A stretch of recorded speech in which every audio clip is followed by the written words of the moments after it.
ಬಳ್ಳಾರಿಯಲ್ಲಿ ಇತ್ತೀಚೆಗೆ ನಡೆದ ಕಲ್ಲು ತೂರಾಟ ಘಟನೆ ಹಾಗೂ ಗಲಭೆ ಪ್ರಕರಣವನ್ನ ಹೊಸಪೇಟೆ ಶಾಸಕ ಗವಿಯಪ್ಪ ಅವರು ತೀವ್ರವಾಗಿ ಖಂಡಿಸಿದ್ದಾರೆ. ಮಾಜಿ ಸಚಿವ ಜನಾರ್ದನ ರೆಡ್ಡಿ ಅವರ ಮನೆ ಮುಂದೆ ಬ್ಯಾನರ್ ಹಾಕುವ ವಿಚಾರಕ್ಕೆ ಸಂಬಂಧಿಸಿದಂತೆ ನಡೆದ ಗಲಾಟೆಯಲ್ಲಿ ಓರ್ವ ಯುವಕ ಮೃತಪಟ್ಟ ಹಿನ್ನೆಲೆಯಲ್ಲಿ ಅವರು ಈ ಹೇಳಿಕೆಯನ್ನ ನೀಡಿದ್ದಾರೆ.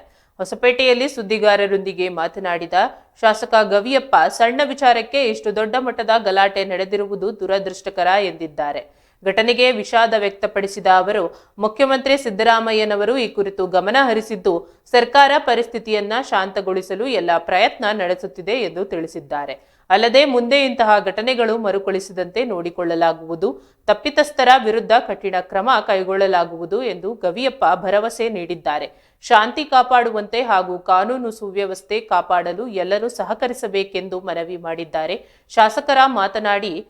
ಶಾಸಕರು ಮಾತನಾಡಿ ಈ ಘಟನೆಗೆ ಸಂಬಂಧಿಸಿದಂತೆ ಈಗಾಗಲೇ ತನಿಖೆ ಆರಂಭಿಸಲಾಗಿದೆ.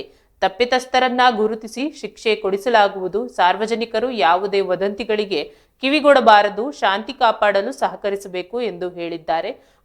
ಬಳ್ಳಾರಿಯಲ್ಲಿ ಶಾಂತಿ ಸ್ಥಾಪನೆಗೆ ಕಾಂಗ್ರೆಸ್ ಸರ್ಕಾರ ಬದ್ಧವಾಗಿದೆ ಎಂದು ಗವಿಯಪ್ಪ ಸ್ಪಷ್ಟಪಡಿಸಿದ್ದಾರೆ.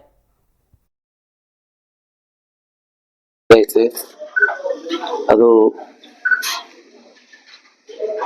ಶಾಂತಿ ಕಾಪಾಡಲಿಕ್ಕೆ ಇವತ್ತು ಎಲ್ಲ ಮುಖ್ಯಮಂತ್ರಿಗಳು ಮತ್ತೆ ಎಲ್ಲರೂ ಅದಕ್ಕೆಲ್ಲ ಕ್ರಮ ವಹಿಸ್ತಾ ಇದಾರ.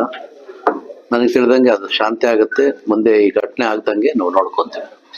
ಸರ್, ಒಂದು ಬ್ಯಾನರ್ ವಿಚಾರಕ್ಕೆ ಇಷ್ಟು ದೊಡ್ಡ ಪ್ರಮಾಣದಲ್ಲಿ ಗಲಾಟೆ ಆಗುತ್ತೆ, ಒಬ್ಬ ವ್ಯಕ್ತಿ ಸಾಯ್ತಂತ, ಫೈರಿಂಗ್ ಆಗುತ್ತೆ,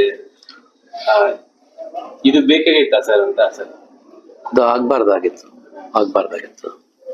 ಈ ಘಟನೆ ಆಗ್ಬಾರ್ದಾಗಿತ್ತು. ಸಣ್ಣ ವಿಷಯಕ್ಕೆ ಅಂತ ಈ ಮಟ್ಟಕ್ಕೆ ಆಗ್ಬಾರ್ದಾಗಿತ್ತು.